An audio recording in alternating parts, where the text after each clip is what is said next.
The most common questions you hear from new resellers are, how do I find profitable items to resell? Or, is this worth reselling? Typically, these questions are asked as if sourcing profitable inventory or determining the value of something is some sort of magical power that some people are born with and others wish they had. Well, finding profitable inventory is not a magical power, it's a skill that can be taught, and today I'm going to teach you. If you have a smartphone in your pocket, you have everything you need to be able to source profitable inventory from virtually anywhere and not make the mistake of buying worthless garbage that never sells. No more guesswork, just a couple simple strategies, the right mindset, and your smartphone. It's easy, I promise. Let's dig in.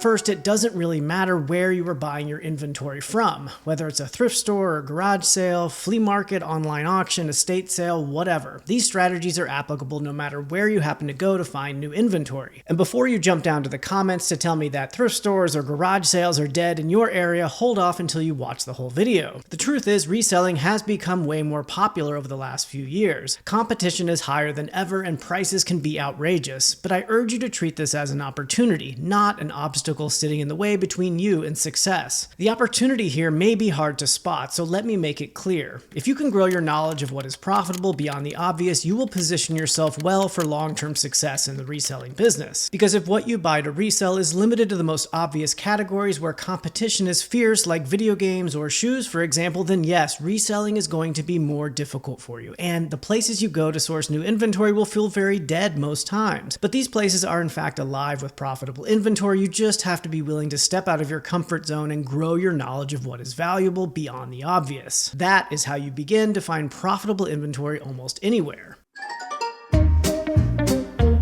Rolling up to a garage sale or walking down the aisle of a thrift store can be daunting, especially if you're new to reselling. There's so much stuff, and it's hard to know whether any of it is valuable or not. My first piece of advice is to embrace your ignorance. The more you think you know, the worse you're going to do as a reseller. This advice is especially important for those of us who have a decent amount of experience already. I'm talking to myself here. I have to remind myself almost every day I'm outsourcing that I don't know what I'm doing, and I better stick to the strategies that I know will work. The strategies I'm going to share with you today. And the cornerstone of those strategies is to be and stay curious. This is a business that rewards the curious, and it's hard to be and stay curious when you think you already know everything. Being curious starts with having an open mind. When outsourcing, I find it helpful to establish a positive mindset. This may sound like some new age self-help mumbo jumbo, but if you walk into a thrift store pissed off and assuming everything is going to be picked over and overpriced, you are far less likely to tap into your curiosity and really explore what's available. Instead, you're going to seek out evidence to validate the experience you're creating in your head, one of scarcity. If you find yourself doing this, I suggest you work to create a different experience in your head, one of abundance. Whether I am thrifting or at a garage sale or flea market, I like to tell myself that there are valuable gems hidden all over the place. I just need to find them, which almost always ends up being true. Doing this does not make valuable inventory appear out of nowhere, of course. It's not magic, but it is an effective way to shift your perspective so that you're better positioned to find the less obvious but valuable inventory that is already there, instead of angrily bulldozing through each aisle assuming there's nothing to be had. And at the very least, staying positive makes the experience way more fun than if I were being a grump. But mindset is not everything, of course. You have to back it with knowledge, and if you're just starting out, chances are you don't have a whole lot of knowledge about what is valuable. That's okay though, we all started in the exact same place. And even for those of us who have a bit more experience, the world is a big place and we are constantly confronted with new things we've never seen before and have no previous knowledge of. This is where the smartphone comes into play. What did we ever do before the smartphone? I know there are some resellers out there who loathe the progression of technology and look at those of us who rely on our smartphones with disgust. I respect y'all who are out there raw dogging it without a smartphone, but the rest of us need not feel any shame for utilizing the modern resources available to us to improve our skill sets and make more money. So whip out that smartphone without any hesitation. This can be hard for new resellers who feel a bit self-conscious about using their phone to look stuff up in public. My advice to you is to get over it. Nobody really cares what you're doing. So what if they know you're reselling? I've been reselling with a smartphone in hand for at least a decade, and not once have I been confronted by anyone about it.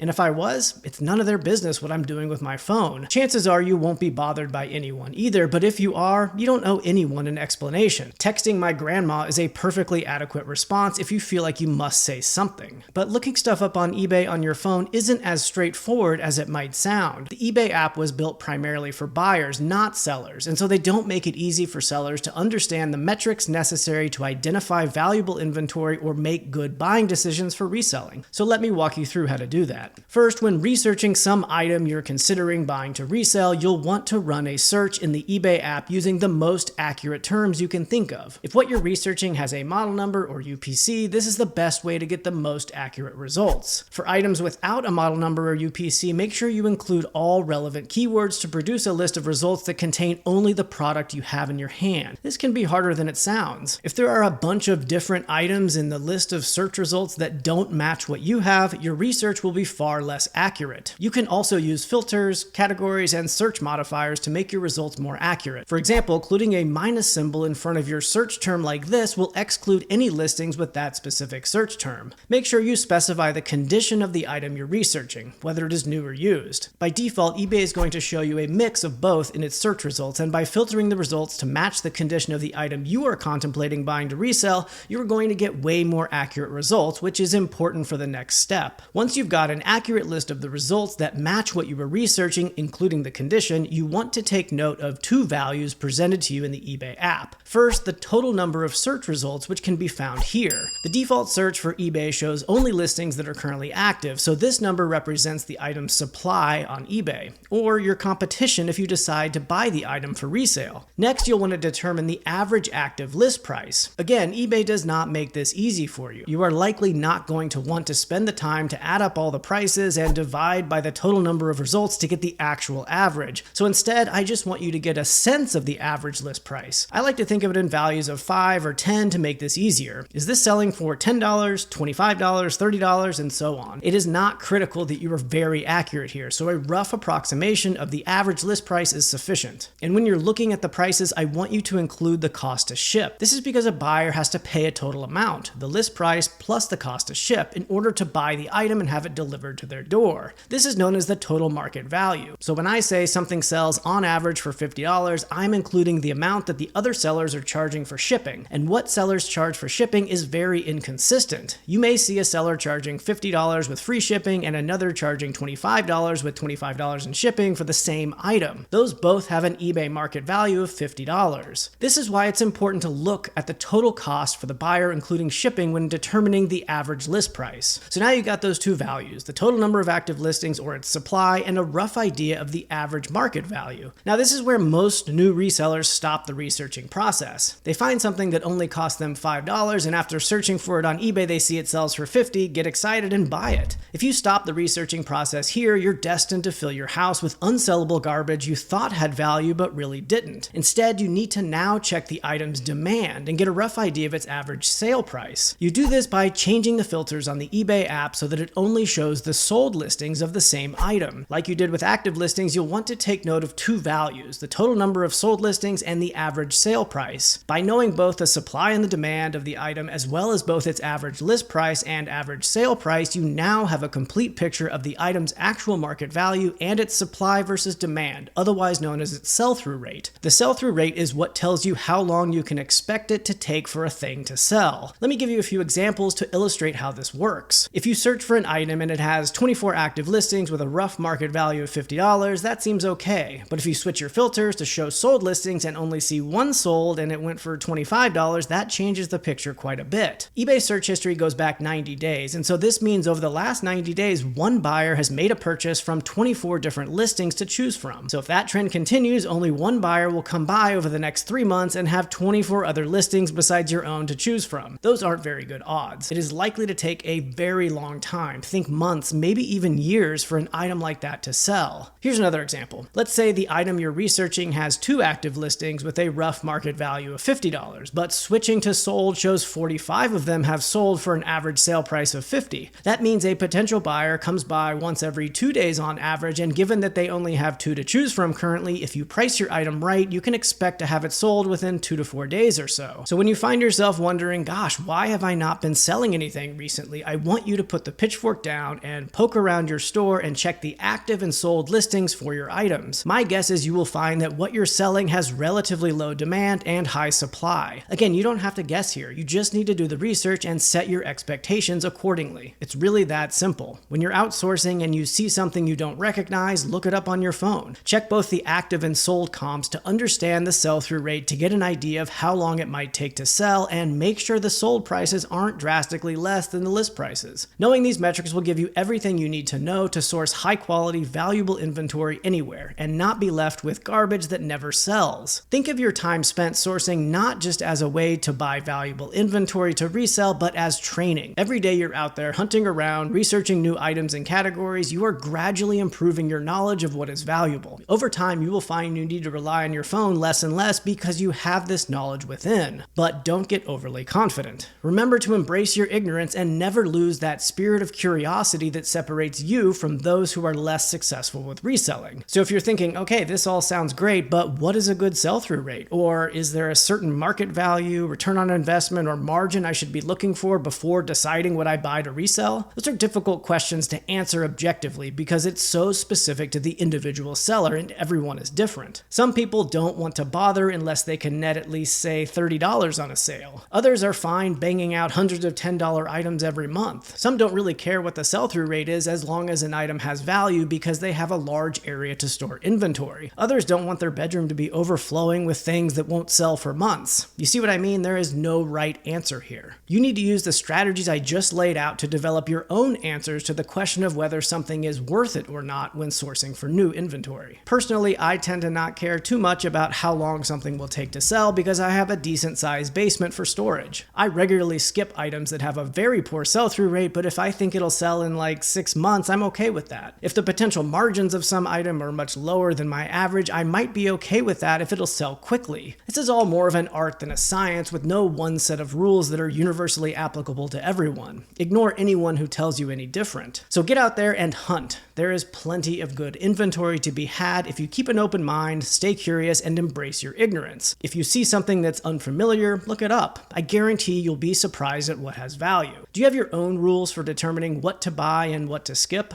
Let us know in the comments, and thank you for watching.